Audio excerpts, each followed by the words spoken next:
Hello, everyone, and welcome to Business Fundamental Friday webinar with Kelly Frazier, Garrett Pearson, and Scott Branley is not in the house today, so we will miss him. But today is all about money, money, money. How do I make it work in the entrepreneurial world? And Kelly's going to be teaching the teaching moment today.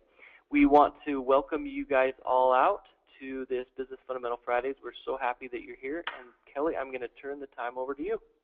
Thank you very much, Garrett, and I want to welcome everyone too. Thanks so much for being here. Hopefully today you're going to walk away with at least a gold nugget, at least one I'm hoping that you get. You know, we do these webinars because we absolutely love giving back, and so that is definitely a great possibility here that you're going to walk away with an aha moment, and that's the whole goal behind what we do. So thank you again for joining us. So money, money, money, how do I make it work for me? Well, the first three things that we're going to be talking about today is your money DNA and the second critical action step for you to take. So money DNA, what does that look like? As entrepreneurs, we have big dreams. We often dry up our own finances to take the financial steps to get where we need to go. I don't know how many of you have actually done that, but I know that's what I did when I first started out. Totally dried up our financial situation, and it was not a good situation. But at the time, I really didn't know how to create and generate the financial income that I wanted to have, as well as, you know, increasing our own personal finances at the same time. So and this was years back, and I have learned some very valuable lessons. In fact, I think just about every guru that I have learned from has probably started off the same way, or they might have had an angel investor. What I'd like for you guys to do, if you're bold enough, just put in the chat, which, Garrett, I cannot see the chat because of doing the screen here, but if you could just interrupt me and let me know what people are saying. You know, how have you started off? Are you trying to finance your own company as you begin? Or were you able to get investors or sponsors to work with you? Well, Philip says me, and I assume he's replying to being like you, where he's saying he financed it himself probably a lot like all of us. And Caroline says, I financed myself by having a job for the first 2 years of business. So she worked on it and financed it with her job. So it looks like everybody's in the same boat. Yep, excellent. Well, thank you for responding. Now, here's another something I want you to respond to too.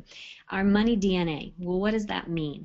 You know, we have grown up with these thoughts about money. What we have surrounded ourselves with is what our parents surrounded themselves with, our own belief systems behind money. So tell me what some of the beliefs were that you had regarding money. Now, this morning, I do what's called a Business Forensic Friday, where locally I create another mastermind group just like this. And in that group, some of the terms that were coming up were like filthy rich. So you ask yourself, okay, how can money be filthy? But in terms of how our parents, you know, might have raised us with those particular thoughts that money is dirty, money is the root of all evil. These are just some of the things that people were coming up with. What are some of the ways that you've been taught about money? What were some of your beliefs? We'll take a moment and see if people can fill that information in for us too. Kevin Max, going back to the original question, he's saying, I used my own money to start. Now my website pays for itself, which is awesome. Great job. That is awesome. Great job. Glad to hear that, Kevin. So what was for me it was when everybody else looks like we got a couple people writing in, but for me it was I lived in a wealthy area, and we were well off. I would just say middle class, but my dad was hard-nosed tightwad. So my friends always had the cool things, and we had the money, but my dad just didn't want to spoil us, and he made us work, which I'm very, very thankful for. But I think my DNA, now I'm not as a stickler as my dad was, so I think that's a piece of my DNA. I looked at what my dad was doing, and now I'm a little bit more liberal with my money and spend it a little bit more liberally. So I think that's me. Philip says, I grew up very wealthy from Law Suite money, so I was always taught that money was easy to make. Laugh out loud, not so much, I have found. Yeah, well, we're going to talk about that today. All right, guys, thank you so much. I really appreciate the input, and it's always fun Oh, to have here, the interaction. sorry, Caroline just wrote in. Okay? My DNA was there would never be enough money, that we wouldn't have money, that it was only for the lucky few born in the right circumstances. Cool, thanks, Caroline. Yeah. Okay, go ahead, Kelly. Excellent. All right. Well, thank you guys. Well, as you can see, everybody has their own belief system surrounding money. And Garrett, I appreciate what you were saying too, because in every family, there's always somebody who is the saver and someone who is a spender, whether it's a spouse or children or, relatives, grandparents. So when you've got two people where one is a saver and one is a spender, there's still going to be an imbalance there. Now, if those two people can actually figure out how to work in unity and really make it work, then they're going to change their belief systems along the way. But there's some really, really important factors along this. Whatever you do with a little bit of money, you're also going to do with a lot of money. So we're going to talk for a moment about personal finances, okay? Those of you who know T. Harv Eker, now I was a coach in one of T. Harv Eker's ventures, which was the Ultimate Internet Bootcamp, and when I learned his method about taking the jars and you put in your play account, the LTSS there in the jar stands for long-term savings and spending. He also talks about the give account. The FFA is the financial freedom account, the necessities jar, and then the education jar. These aspects of our finances became so critical to us years ago in our personal finances. We decided to do it. Now, I did not say the one about taxes because that one was not part of T. Harv Eker's teaching, but this person has done the tax up above there, which is a really important one also. So when we started to create our jar system, we realized very quickly how our upbringing and our belief system was really counterproductive to what we were trying to do. And our belief system also created this almost counterintuitive method that T. Harv Eker was talking to us about, because although we kept thinking, no, if we do this, then we're going to end up being short every month and all this different stuff. It's really interesting. What we ended up doing was dividing in percentage whatever we wanted to give. So necessities had to be the biggest amount of percentage in our personal finances, because that's where gas and groceries and all of your everyday bills are going to come out of. So the necessities jar was obviously the largest amount of money. Then the FFA account, the financial freedom account. Well, how much do you want to drop in there to be able to eventually become financially free? What do you use that account for? To invest in other ways. Maybe you're investing back into your company. Maybe you're investing in real estate. Whatever it is, it comes from that amount of money. Now, you do these things monthly so that every single time you want to, come to take your family out to a movie, you don't have to think about it. It's already sitting there in your play account. Maybe you put 5% of your income in there, and that way you always have it and you can always spend it. So any one of these is extremely important. I'll just explain the long-term savings and spending in case someone wants to understand that one. That one is when you have, let's say your washer dryer breaks down, okay? Long-term savings and spending, you can take that dryer money out of there to purchase a new dryer. So it's basically whatever you're saving for that might be, something important. It could even be a cruise ship, going on a cruise ship if you want to do that. And it could come out of the play account as well. But one thing you don't want to do is you don't want to tell yourself, hey, it's okay if I just pull out of my necessities fund to go and play, or it's okay if I pull out of the give account to go and play. No, that's not the deal, because you're not going to have self-control that way. What you have in your jars is what you maintain. Now, other people do the file method, and as you can see there, they break it down even further to allowances, gas, recreation, gifts, clothing, and then other people do the Dave Ramsey method, which is the envelope method. So you can decide what you want to do, but I can promise you this: without doing anything, you will be disorganized, okay? The very first step in creating your wealth is to get organized. If you're not working with some kind of an accounting software program, I highly recommend that you do something like that, Because what's going to happen is you're going to see it in black and white, the bottom line of what you're spending every single month. I used to, this is terrible to admit, and I certainly don't feel this way now, but I used to poke fun at people who would pick up their receipts if they dropped a receipt, and they'd pick it up and run it into their purse or whatever. And I'd be like, why are people so particular about receipts? It's ridiculous. Well, hello, now I know. It's extremely important to have your receipts to be able to implement into your accounting program every dime that you spend. Why is that so important? Because it is going to carry over into your business. So what types of accounts then would you put into your business? I can't tell you that answer because you only know your business. I don't. But I can tell you this. If you don't set aside any marketing budget, if 80% of your business comes from your marketing, how important is that marketing budget going to be? And if you just take it out of a massive pocket of money and you really aren't calculating how much you're spending every month, how are you going to keep track? How are you going to know what's working? How are you going to know what to spend next month? Okay, so these are very, very important steps to take. So now, how do I keep money coming in while allowing money to go out? We're going to talk about this in the second step. International best-selling author Bob Berg. I don't know if you guys have read these books or not, but he co-authored 2 books, The Go-Giver and Go-Givers Sell More. If you haven't read them, I highly recommend them, and I'm sure he'd be very happy to hear me say that. But in these 2 books, he talks about the laws of success to making money. So the first one is the law of value. The second, the law of compensation. The third, the law of influence. The fourth, the law of authenticity. The fifth, the law of receptivity. I have a hard time saying that word, receptivity.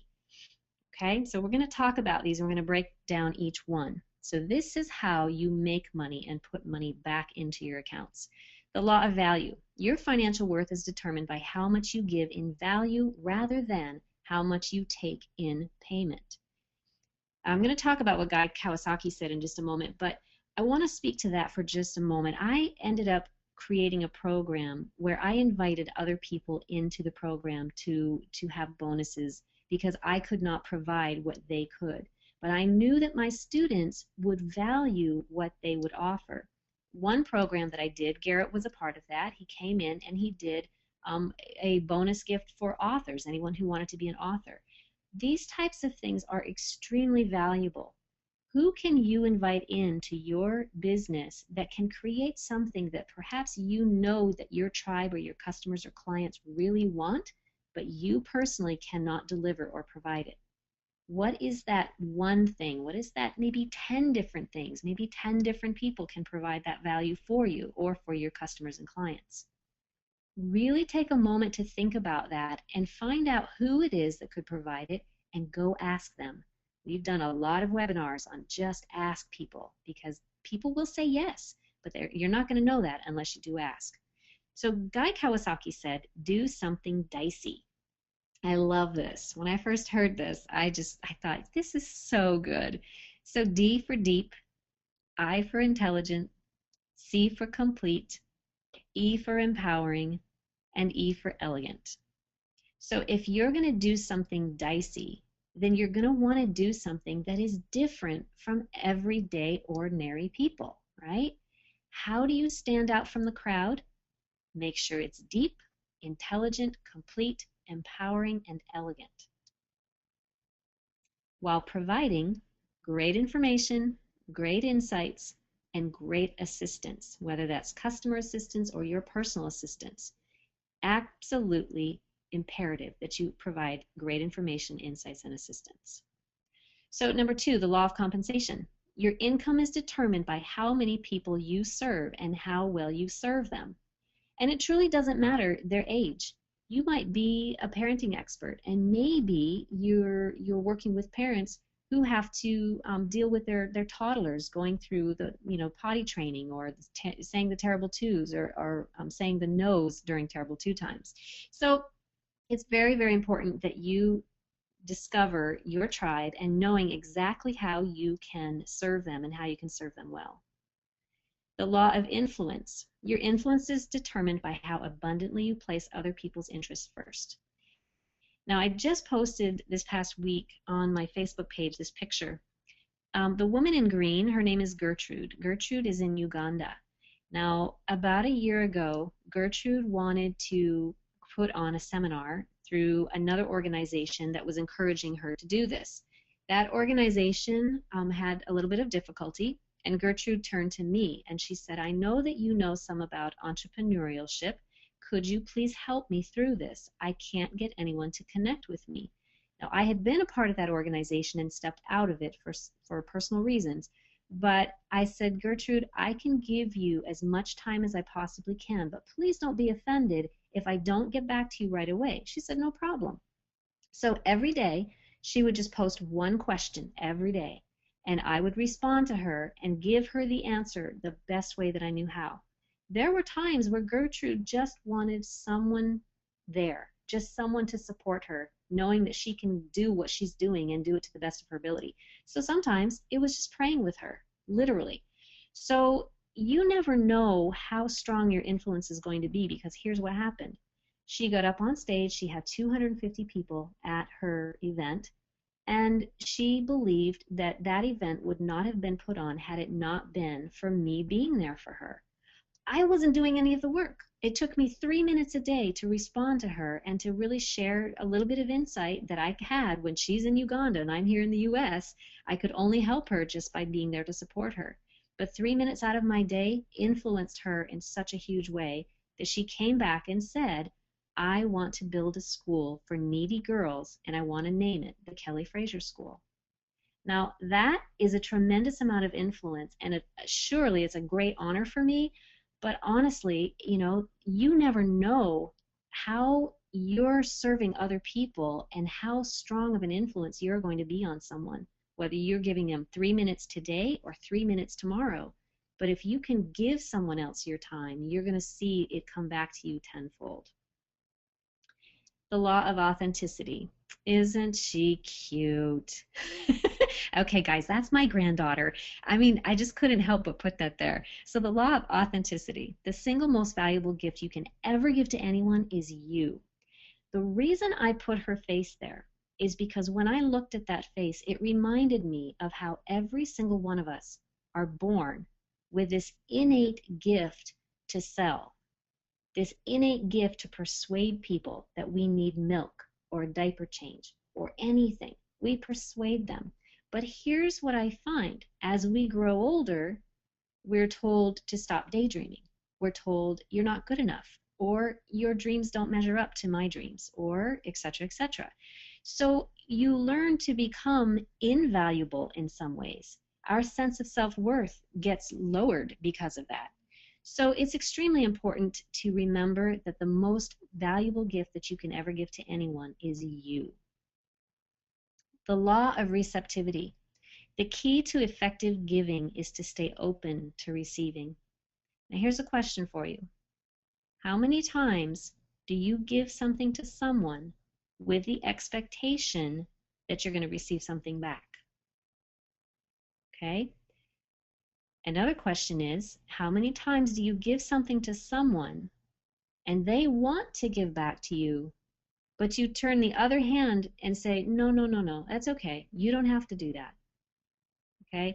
The law of receptivity or reciprocity is that it works both ways.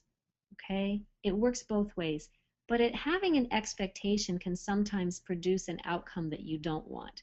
So when you give from your heart and stay open to receiving back if someone wants to give something back to you. When you go to someone with an idea and you want to partner with them about something, offer them as much giving as you possibly can. Give to them in ways that you may not have thought about before and see what happens. I can almost guarantee that you're going to find that they're going to be very receptive to what you're saying if you are offering something that is of value to them and in a generous way. They're going to automatically, because it's human nature, to want to help you out as well. Okay? So how do these laws affect you? It removes you from the reliance of money.